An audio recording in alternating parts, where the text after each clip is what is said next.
Hi, I'm Ted London, Senior Research Fellow and Director of the Base of the Pyramid Initiative at the William Davidson Institute. And today I'm here with Luiz Ros, who's the manager for the Opportunities for the Majority Initiative at the Inter-American Development Bank. Luiz, thanks for joining me today. Well, thank you very much, Ted. It's a pleasure to be here at the Ross Business School, and it will be a pleasure to talk to you. Great. So can you, before we talk about the initiative in particular, can you give us a little background on the Inter-American Development Bank? Yes, I mean, the Inter-American Development Bank was created in 1959. It's actually the oldest regional development bank. It's the largest operator in Latin America, and it has invested over $168 billion in the past 50 years, and also lended, in terms of grants, about $2.5 billion in terms of grants. It's important to understand in terms of the Inter-American Development Bank that it's a 90% public sector and 10% private sector. And it's actually a bank that is more like a cooperatives of countries. There are right now 48 countries that share, the control of the Inter-American Development Bank. And what's the core focus of the bank itself? To support development in these countries, 26 countries in the region, but also bringing the private sector along and try to, in a complementary mission, work towards the same goals, which is to promote development in the region. 3 years ago, a new initiative was started called the Opportunities for the Majority, and you were involved from the beginning and have run it for the last 2 years. Can you talk a little bit about why this initiative was formed within the bank? Yeah, I think that was interesting because when the President Luiz Alberto Moreno came into power in October 2005, he was looking for new ways of bringing the bank to become more relevant for the region. And one way that he thought that would be quite powerful is to bring the private sector to really focus and look for new solutions and new ways to serve the poor. I mean, remember, the bank has been operating for 50 years in the region, very powerful and very strong in terms of delivering solutions through public sector windows, and yet financing large corporations through the private sector.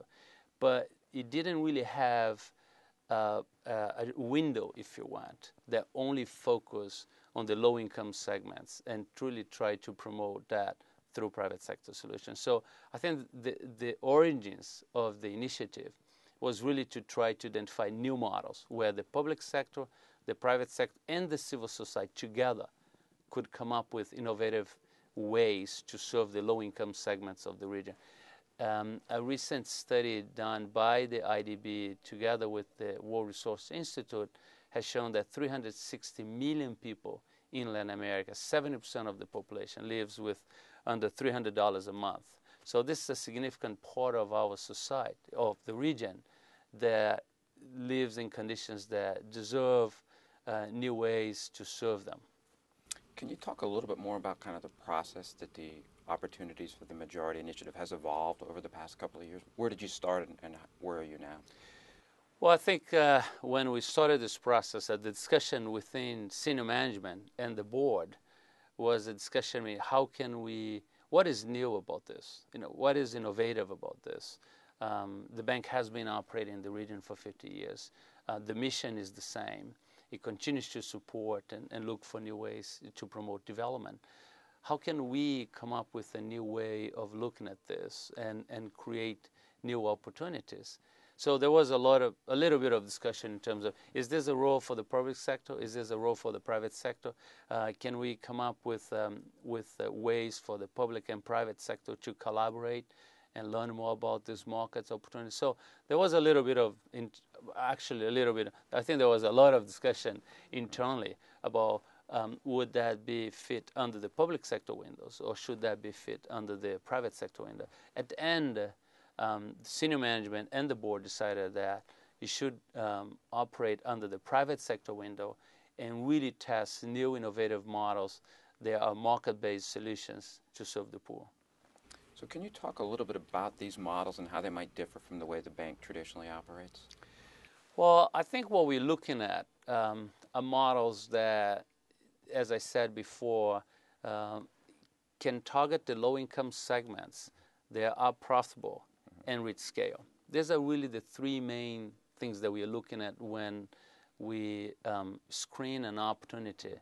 Is that is it really targeting the low-income segments? Can reach scale, and is it really market-driven? So under those premise, if you want, we began to look at different opportunities from small medium enterprise to national large enterprise to multinational enterprise. And as of now, we have funded 14 operations over $100 million. We just reached $100 million now in terms of investing. Out of the $250 million that we have allocated for this facility, we have invested $100 million. The operations can go from an operation that we're working with a large cement company in Mexico, doing paving streets in low-income neighborhoods. Very interesting model of a public-private sector partnership through microcredits. Or we can look at an operation that we've done in Nicaragua, to fund a company who is promoting small farmers on the beans, coffee beans growers in Nicaragua. So it ranges from large corporations to small medium enterprise. So how is this fundamentally, or is it, it sounds like it's integrated with the bank, but it also is unique and different. What are maybe the most unique features of this model that you found so far? I think the way we try to define is really,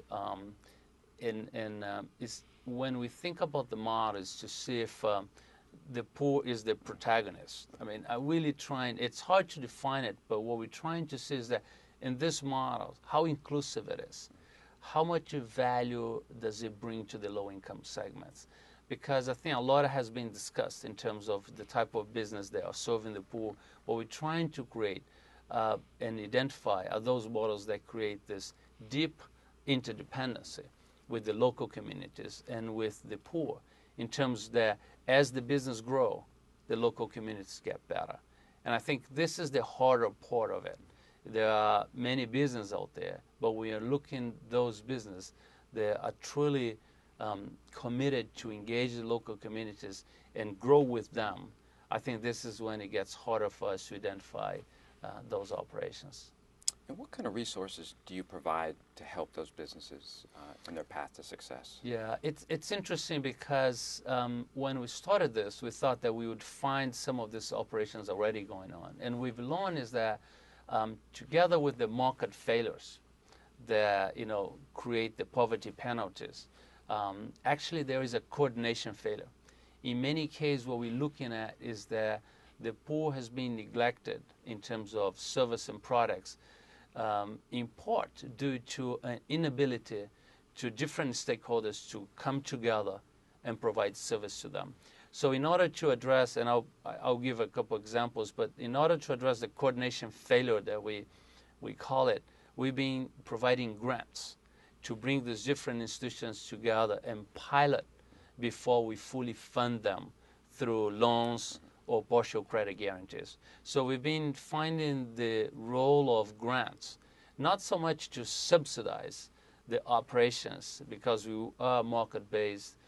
We are funding market-based solutions, but the grants sometimes play a role at the initial stage when we're designing it together with the main stakeholders in order to be able to identify what is the best model to support them. You said you had a couple of examples you wanted to mention? Yeah, I think there is a recent example that we're working in Mexico.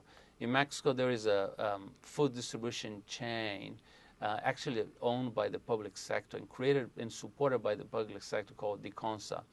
They have 22,000 stores across Mexico in very remote areas. And yet, if you look at the population in these communities, most of them do not have access to telephones or internet. But you do have a platform that reaches them, and it's structured and has been funded by the government for many, many years.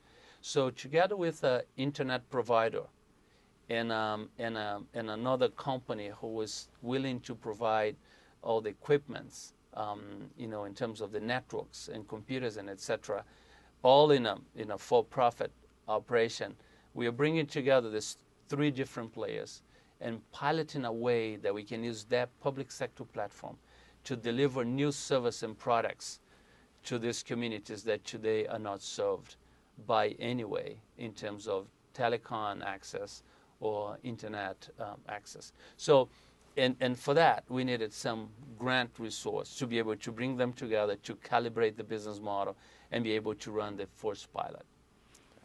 So as you think into the future, kind of what does this initiative look like at the IDB, at the Inter-American Development Bank, and will it catch on in other places? In terms of the Inter-American Development Bank, it's very interesting when the president really proposed this initiative to the board and to senior management. One thing that he keeps telling me is, say, Luiz, you need to mainstream that. I mean, the idea is that, gradually the rest of the bank will, undertake more and more of that kind of operations and understand that there is a role for the private sector in serving the poor on models that can reach scale. So the main goal for the opportunities for the majority is actually to be mainstream, not only through the other windows of the private sector, which we are already doing, but more so to work more closely with the public sector windows. Because to be honest, the knowledge, the sectorial knowledge of the bank, it is within the public sector. They know about water, they know about transport, they know about energy, they know about nutrition. So the idea is for us to be able to gradually mainstream and bring them together to think about what are other potential public sector and private sector partnerships that we could push through. This is within the IDB.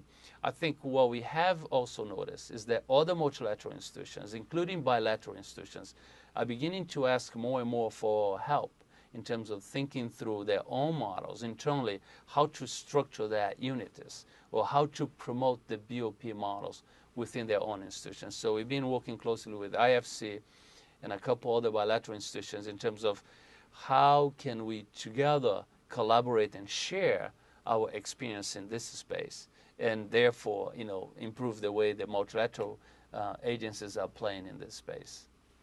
So as for other development professionals, what advice would you give them if they were interested in kind of promoting these kind of ideas within their organization? Well, I think our experience has demonstrated that you have to have a champion. And in our case, the fortunate part is that the champion is the president of the bank. President Moreno has been a really true champion of this initiative from the beginning. So that helps when you have to deal with internal bureaucracy. It helps a lot. But yet, you have to demonstrate that you can build a portfolio, that you can really identify these opportunities and fund them. Because at one point, you have to really begin to stop talking and showing what you have and what are the business models that you have. So for a professional that wants to enter in this space keep your entrepreneurial spirit very alive, because this is a very difficult space to enter. I think there is still a lot of misconceptions about what you can and what you can't. But it's a growing area. It's a fascinating space. And I think the tremendous intersection of the public and the private sector, we haven't seen that yet. We are exploring some of the platforms, but I think there is a tremendous potential in the future for using public sector platforms to add on private sector service to reach the low-income segments of the population. Luiz, thank you for talking today. It's been a pleasure. Well, thank you very much for having me here.